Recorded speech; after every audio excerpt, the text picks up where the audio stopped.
செட்டிநாயக்கன்பட்டி செல்வ மகாலில் மட்டன் பிரியாணி செஞ்சோம். மட்டன் பிரியாணியான தரமான மட்டன் பிரியாணிங்க. அது இந்த அரிசி 100 கறி டாப்பாக இருக்கும்.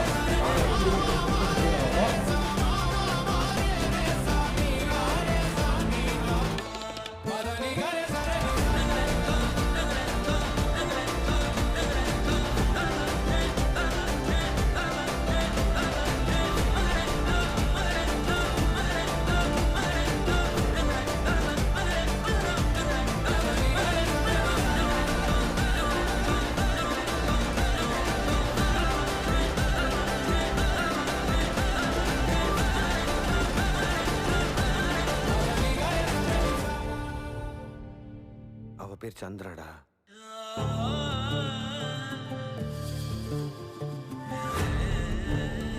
நல்லா பண்ணிருக்காங்க.